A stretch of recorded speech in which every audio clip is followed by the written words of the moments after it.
وما أرسلنا قبلك إلا رجالا نوحي إليهم فاسألوا أهل الذكر إن كنتم لا تعلمون. Bismillahirrahmanirrahim. Assalamualaikum warahmatullahi wabarakatuh. Sahabat kisah yang dimuliakan Allah SWT, tentang Nabi Idris, Al-Quran hanya menyebutnya 2 kali, yaitu pertama Quran Surat Maryam ayat 56 dan 57. Wazkur fil kitabi Idris innahu kana siddiqan nabiyya wa rafa'nahu makanan 'aliyya. Dan ceritakanlah Muhammad kisah Idris di dalam kitab Al-Quran. Sesungguhnya dia seorang yang sangat mencintai kebenaran dan seorang nabi. Dan kami telah mengangkatnya ke martabat yang tinggi. Yang kedua, dalam Quran Surat Al-Anbiya ayat 85 dan 86. Wa Ismaila wa Idrisa wa Zalkifl kullim minas sabirin wa dakhalnahum fi rahmatina innahum minas solihin. Dan ingatlah kisah Ismail, Idris dan Zulkifli. Mereka semua termasuk orang-orang yang sabar. Dan kami masukkan mereka ke dalam rahmat kami. Sungguh mereka termasuk orang-orang yang saleh. Bagaimana dengan hadis? Rasulullah Shallallahu Alaihi Wasallam ada menceritakan dalam hadisnya tentang Nabi Idris dalam konteks dan peristiwa tertentu. Sekedar menunjuk contoh 2 hadis dari Abu Dzar Al-Ghifari, yaitu hadis tentang 4 orang nabi berkebangsaan Suryani, dan hadis tentang perjalanan Mi'raj Nabi Muhammad sallallahu alaihi wasallam. Di mana dalam peristiwa Mi'raj itu Nabi Muhammad sallallahu alaihi wasallam bertemu dengan Nabi Idris di langit keempat. Dan masih ada hadis lainnya tentang Nabi Idris. Namun tidak ada hadis yang menceritakan tentang masa sebelum lahir, saat lahir, dan masa kecil Nabi Idris. Hadis Rasulullah Sallallahu Alaihi Wasallam menyebut Nabi Idris dengan Idris, tidak dengan nama lain. Para ahli sejarah menyebutkan nama Idris sebagai Hanuh atau Ukhnuh. Sedangkan nama Idris adalah nama julukan dari akar kata darasa, yaitu belajar.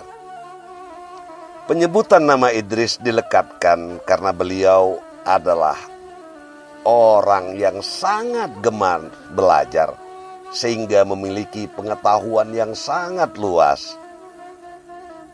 Sebagai mukmin, kita wajib mengimani apa yang disebutkan oleh Al-Quran dan hadis. Al-Quran dan hadis menyebut Idris, maka itulah nama sebenarnya Nabi Idris.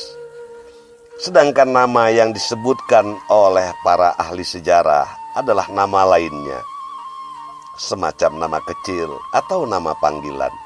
Wallahu a'lam bisyawab. Para ahli sejarah menyampaikan nasab dari Nabi Idris adalah sebagai berikut. Idris atau Ahnuh atau Hanuh bin Yarid bin Mahlail bin Kanin bin Anusi bin Sis bin Adam alaihissalam. sedangkan ibunya bernama Asud. Mengenai tempat kelahiran Nabi Idris alaihissalam, para ahli sejarah berbeda pendapat. Pendapat pertama mengatakan bahwa Nabi Idris alaihissalam dilahirkan di Manaf, satu daerah di kota Memphis. Memphis adalah ibu kota Mesir kuno. Kota ini terletak di sebelah selatan delta Sungai Nil. Saat ini, situs arkeologi Memphis ditetapkan sebagai situs warisan dunia UNESCO. Terletak sekitar 30 km di bagian selatan kota Kairo. Sebagian ahli sejarah yang lain berpendapat beliau dilahirkan di daerah Babilonia, di selatan Mesopotamia, sekarang merupakan daerah Irak dan Suriah. Kisah masa sebelum lahir Idris atau Khanuh, saat dia lahir dan masa kecilnya, diceritakan para ahli sejarah Islam bersumberkan dari kisah Israiliyat. Mengenai kisah Israiliyat, meskipun para ulama bersikap tawakuf, tidak membenarkan dan tidak menolaknya, para ulama membolehkan beriwayat bersumber kisah Israiliyat. Kebolehan itu tentu dalam batas-batas tertentu, yaitu tidak terkait dengan masalah akidah dan hukum, serta tidak ditemukan pembenaran dan penolakannya dalam ajaran Islam. Sahabat kisah yang dimuliakan Allah Subhanahu wa taala. Berikut ini adalah masa sebelum lahirnya, saat kelahiran dan masa kecil Nabi Idris alaihissalam. Kisah Israiliyat bercerita dimulai dari sebuah daerah yang terletak di Mesopotamia Selatan. Jika disebut sekarang ini terletak di Irak dan Syria. Daerah tersebut bernama Babilonia. Kesanalah Mahlail bin Kanin bin Anusi bin Sis bin Adam pergi dengan membawa kaumnya. Mereka menetap di sana dengan membangun perkampungan. Mahlail memimpin kaumnya dengan adil dan berupaya keras meningkatkan kesejahteraan kaumnya. Mahlail dalam memimpin kaumnya menerapkan ajaran dari suhub-suhub yang diturunkan Allah Subhanahu wa taala kepada kakek moyangnya, yaitu Nabi Sis dan Nabi Adam alaihissalam. Dia mengajarkan hanya menyembah Allah Subhanahu wa taala, tidak menyekutukannya, dan mengajarkan beribadah pada waktu-waktu tertentu dalam sehari semalam setiap hari di sepanjang hidup.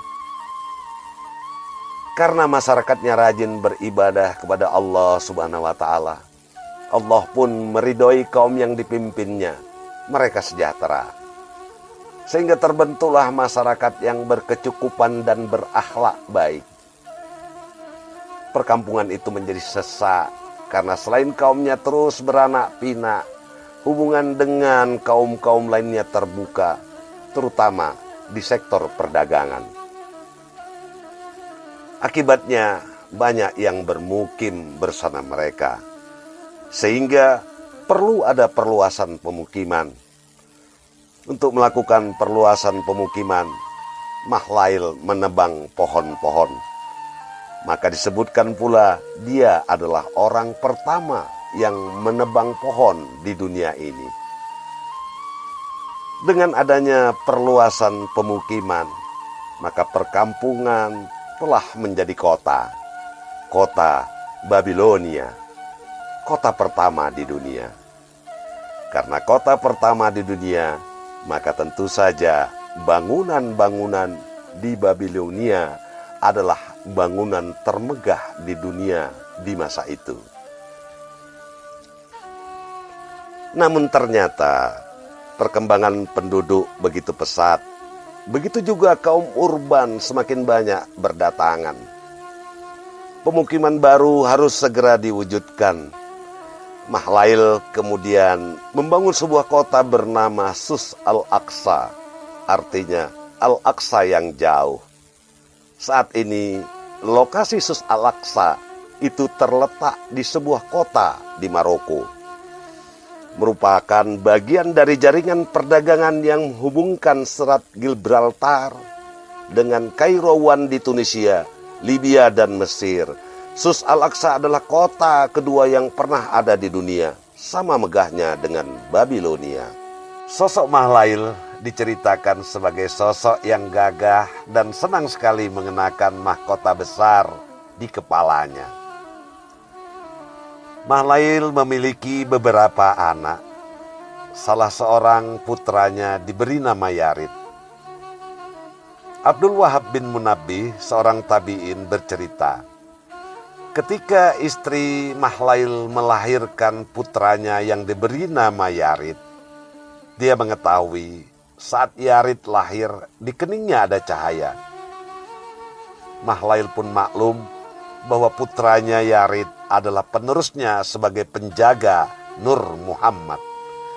Kelak Yaridlah yang memimpin kaumnya, dan Yarid pula lah yang akan melanjutkan sebagai pemimpin agama dengan mengajarkan dan mengamalkan ajaran-ajaran yang bersumber dari suhub-suhub.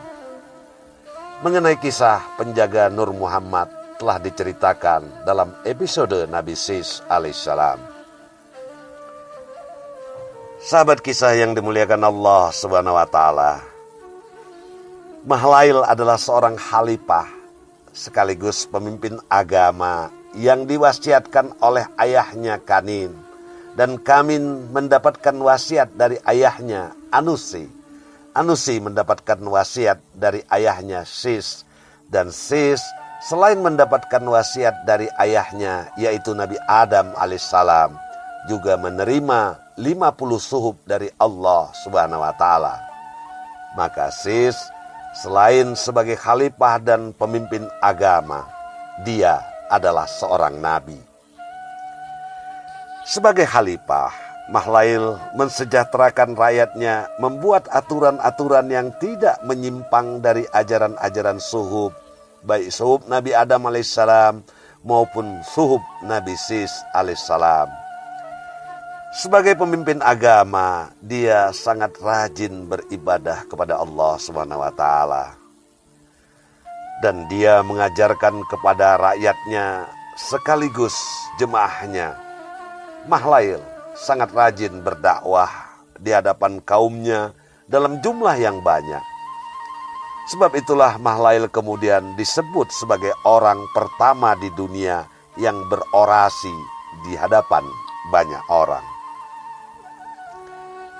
Sahabat kisah yang dimuliakan Allah Subhanahu wa taala, meskipun telah bermukim di dua kota yang megah, rakyat Mahlail tetap rajin beribadah kepada Allah Subhanahu wa taala dan mereka berakhlak baik. Sehingga Babilonia dan Sus al-Aqsa berkembang menjadi kota yang sangat nyaman dan membahagiakan. Sampai suatu ketika kota itu didatangi oleh iblis yang menyamar sebagai pendatang. Mula-mula iblis datang sendiri, tetapi kemudian dia mengundang pasukannya. Mereka datang dengan menyamar sebagai kaum urban, menghasut warga kota dengan berbagai macam isu dan fitnah. Awalnya sesama warga, kemudian menyebar isu dan fitnah yang ditujukan kepada Mahlail dan keluarganya. Isu dan fitnah itu merebak ke seluruh kota sehingga timbullah keresahan. Dan mulailah timbul bentrokan kecil antar warga dan kemudian semakin membesar. Mahlail pun melakukan penyelidikan. Kenapa warganya yang santun menjadi beringas dan melupakan ajaran-ajaran yang bersumber dari suhub-suhub? Penyelidikan itu tidak memakan waktu lama. Mahlail segera mengetahui bahwa semua itu adalah akibat dari perbuatan iblis dan bala tentaranya. Kemudian Mahlail memelangi iblis dan pasukannya, mengusirnya dari Babilonia dan Sus al-Aqsa. Iblis dan pasukannya lari dan bersembunyi keluar dari wilayah pemerintahan Mahlail, lari ke perbukitan di ujung-ujung bumi.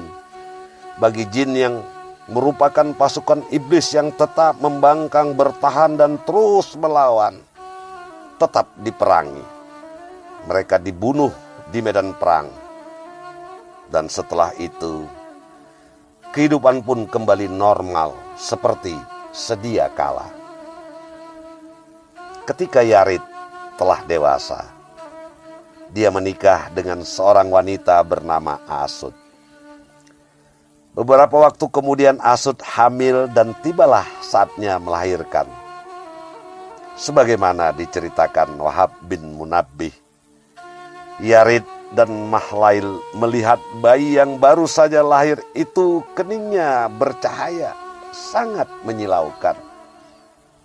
Mereka berdua pun maklum bahwa penjaga Nur Muhammad berikutnya telah lahir. Dialah kelak yang akan menggantikan Yarid. Bayi itu diberi nama Khanuh. Mahlail memimpin sebagai khalifah dan sebagai pemimpin agama selama 40 tahun. Saat menjelang meninggal, dia menyerahkan tabut, tali sutra, cincin Nabi Adam alaihissalam, dan suhub Nabi Adam alaihissalam, serta suhub Nabi Sis alaihissalam kepada Yarid. Tak lama, dia pun meninggal dunia di tahun itu juga. Tibalah masanya Yarid memimpin kaumnya. Dia memimpin tidak berbeda dengan ayahnya. Sebagai khalifah, dia melanjutkan aturan-aturan yang ditetapkan ayahnya. Sebagai pemimpin agama, dia melanjutkan menyampaikan ajaran-ajaran sesuai dengan suhub Nabi Adam alaihissalam dan Nabi Sis alaihissalam di hadapan orang banyak. Persis seperti bapaknya. Dia mendidik putranya Khanuh dengan baik. Khanuh memiliki kecerdasan yang luar biasa. Sejak kecil, dia diajarkan beribadah, mempelajari suhub-suhub, sehingga kesolehannya tidak diragukan dan akhlaknya membuat orang-orang di sekelilingnya kagum dan selalu tersenyum bahagia jika membicarakan kesantunannya. Khanuh diajarkan ilmu keprajuritan. Dia cepat terampil. Fisiknya tumbuh sangat kuat, melampaui anak-anak seusianya. Begitu juga keberaniannya. Keistimewaan yang dimilikinya selain kesolehannya dan ketekunannya belajar ajaran agama, juga rasa ingin tahu terhadap segala sesuatu tentang alam semesta, tentang benda-benda langit, tentang cuaca. Dia pelajari dengan cara mengamatinya dan kemudian mencocokkannya dengan peristiwa-peristiwa yang terjadi di alam. Hujan, musim kemarau, dan sebagainya. Kemudian dia menganalisanya dan dari sinilah kelak lahir ilmu falak. Dan juga kelak petunjuk bagi para petani untuk memulai musim tanam. Dia juga tertarik dengan simbol-simbol yang kemudian dihubungkan dengan bahasa manusia, mengevaluasi dan menganalisanya. Kelak inilah yang disebut dengan huruf, kemudian menjadi tulisan, dan angka-angka menjadi deret hitung.